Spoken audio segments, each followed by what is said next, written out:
Bienvenue à tous. Welcome to Reporters here on France 24. I'm Mark Owen. In this edition, Taiwan, where day-to-day life is lived under the shadow of a military threat from the big neighbor, China. There's been antagonism between the two since 1949, but now it's growing. Some fear an Asian-Ukraine scenario could happen. Well, Cyril Payan, our reporter, has been to Taiwan to experience firsthand how people are coping with the impending threat from China. Cyril, people adapt, but I imagine this is having an effect on everybody. Absolutely, Mark. They just, I will say, they quietly prepare themselves for something. They believe it's uneluctable, will be the invasion, whether it's in the 1 year, 2 years, 28, as we say. But they really prepare themselves, and in their mind, this is very clear when we spent 3 weeks there in Taiwan, is that they just prepare for something happening from mainland China. Cyril, thank you very much indeed. Let's take a look then at Cyril's report.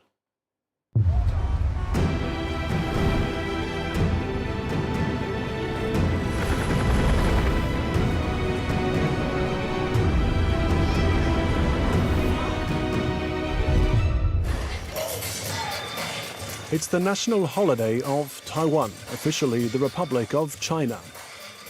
The government is celebrating 111 years since the fall of Imperial China. But as it does, Taipei is facing its most serious threat of military invasion from Beijing. And the world is holding its breath. The international community fully understands that upholding Taiwan's security means upholding regional stability and democratic values. The destruction of Taiwan's democracy and freedom would be a grave defeat for the world's democracies. Protecting our territory and safeguarding our nation has never been the work of the military alone. Every citizen is a guardian of our nation. What does this mean to you, Mr. Chen? It makes no sense to me. Like more than half of Taiwan's 23 million people, Chen is a staunch supporter of independence. Today, the issue of defense is very important. My country is under threat, and for me, this takes precedence over political issues. We must protect Taiwan first. That is the top priority. Chen dreams of living in the Republic of Taiwan. And despite the president's strong words, he's critical of the government for not being more offensive towards Beijing. This shoe, it's like the Chinese pressure on us. What she means, and what I also think, is that we in Taiwan are perpetually crushed by China.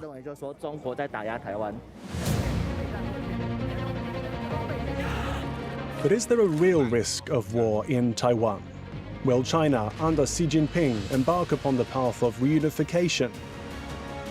Xi has not ruled out the use of force, but any such move would mark a historical U-turn for the people of Taiwan, who have never before felt so far from China.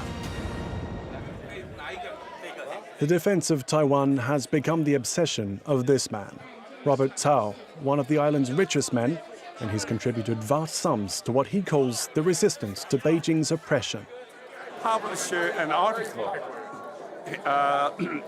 suggesting that how we should let people know Taiwan is independent of China. I think that's important. Also, I suggest we should change the name from the Republic of China to Taiwan. So, because we call ourselves China, and China also called itself China, it's very confusing. Right? This kind of confusion is damage to our national security. Right? We have to make clear we are independent of China. Yeah. But do you think some people, Robert, in Taiwan, they don't like you for the same stance you have? They're just coward. You think if we change the name, make it clear that we're independent of China, and China may be angry. They said maybe this is provocative, right? Which is not. We just want to clarify the situation. We are independent states. We're being independent for over 100 years, right? So that has to be known to the world. For Robert Tsao, Beijing's brutal repression of massive street protests in Hong Kong in 2019 was the tipping point. That pushed him to donate tens of millions of dollars towards preparing Taiwan for a possible invasion. I think people right now are too relaxed. You know, they seems because you see they've heard a wolf coming so many times, and they didn't see the wolf. So I think they're a little bit paralyzed, especially Chinese have penetrated and bought many news media. So they keep sending the message that defense is useless.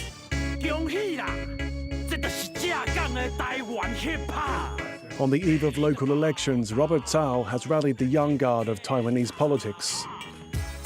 Yang Junlin is what's known as a Wudanpai candidate, a candidate without a party. It's a way to challenge traditional Taiwanese politics instead of staying locked in the status quo with Beijing. Why did you get involved in politics? Because our generation needs to understand that we must imperatively stop any form of dependency on China.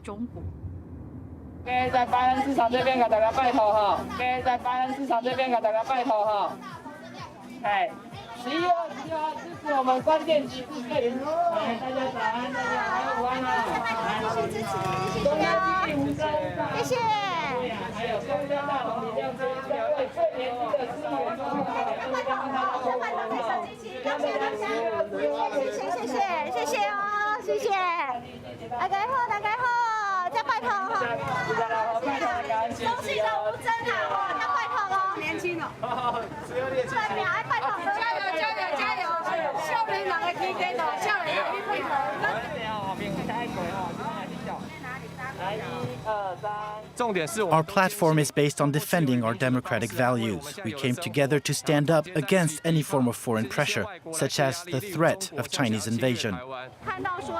We all saw what happened in Ukraine. There was a general mobilization against the Russian invasion. Ukrainians made the choice to live and to die for their homeland. We must do the same.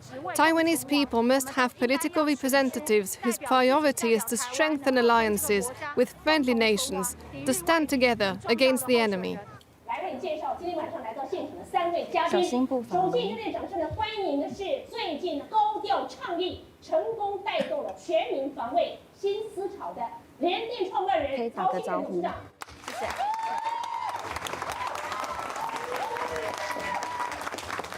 Robert Tsao is everywhere, all over the newspapers and TV, including on this very popular talk show.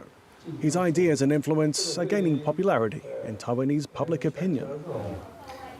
Robert, he is a very important guy to inspire our people, to enhance our determination. So personally, I appreciate what he has done and has inspired the people in Taiwan.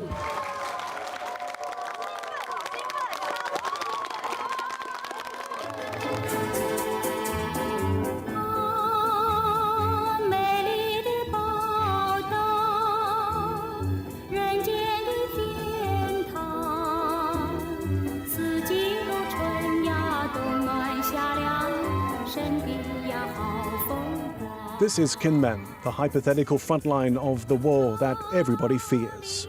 The small island sits just 2 kilometers off the eastern coast of mainland China. The skyscrapers and the 5 million inhabitants across the water in Xiamen give an idea of the balance of power.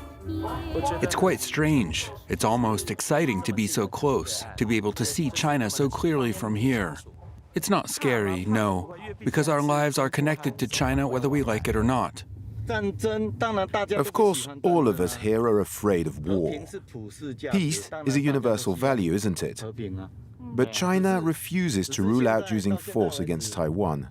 For Beijing, it's about total domination, military supremacy.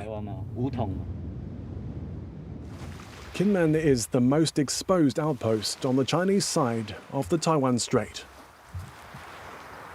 It is what it is.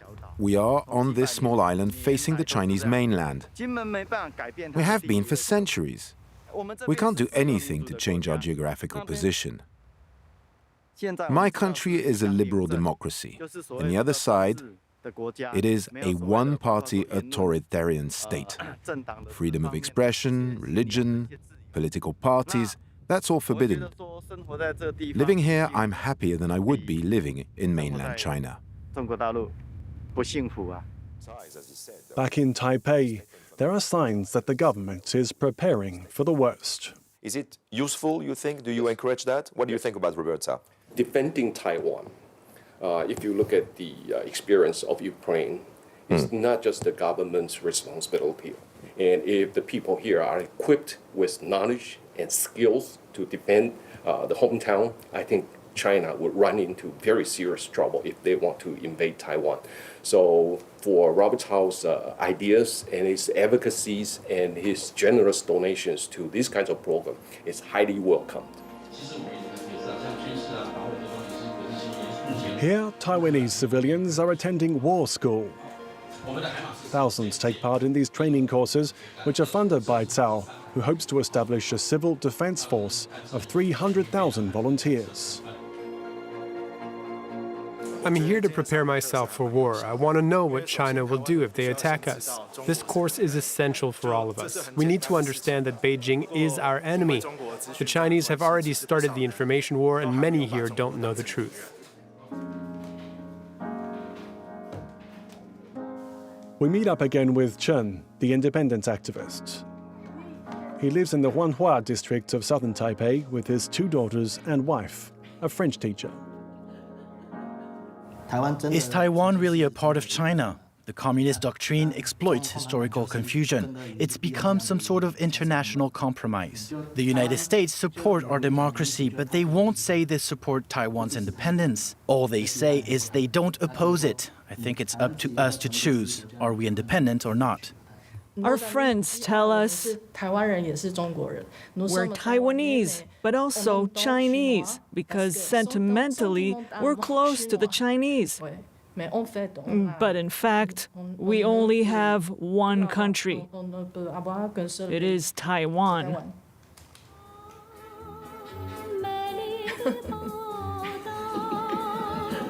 Humankind first inhabited Taiwan some 30,000 years ago. Today, the island's population of 24 million lives in preparation for war, under the threat of what's now one of the world's most powerful armies.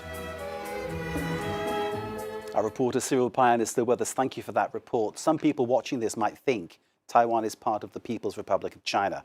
It's not the case. No, the status of Taiwan is something which is extremely important with regards of what think the Taiwanese. And there is a taboo, a diplomatic black hole about what is Taiwan, who are the Taiwanese. The international community is making a lot of businesses say we're going to help Taiwan, but officially, Taiwan doesn't exist at the UN. So this is something which is more and more a very key issue in the mind of millions of Taiwanese. Now, just 6% of Taiwanese people say they would accept being absorbed into China. Let's take a listen to this. Of course, there are those in Taiwan who are pro-independence. Many, it's true. But on the other side, many support reunification with continental China. If independence is to be declared, all historical examples show it, you need a war. We now have a very clear example, Ukraine and Russia. We want to avoid war, so we must negotiate. We have one country, 2 rules, but we have our own suggestion, a confederation or a federation. We cannot allow that a war tears down all our economic and political successes that we have built for the past 70 years. Professor Lee of the National Policy Foundation. Cyril, is there really a risk that war could break out? Well, Mark, this is the $1 million question, but I can tell you a lot of people have this question in mind. Many if, many when, but never this pressure have been so huge, so rampant from Beijing. And the last October, when the Xi Jinping, the Chinese president, was elected for the third term and to be for life president, one of these key speech was to say we're going to reunify with Taiwan. So the threat is extremely strong. And again, this is in the mindset of all Taiwanese today. Cyril Payne, thank you very much indeed. You can, of course, see Cyril's report again on our website, france24.com, our insight into life in Taiwan. Cyril, thank you once again. Thank you for watching. Do stay with us here on France 24.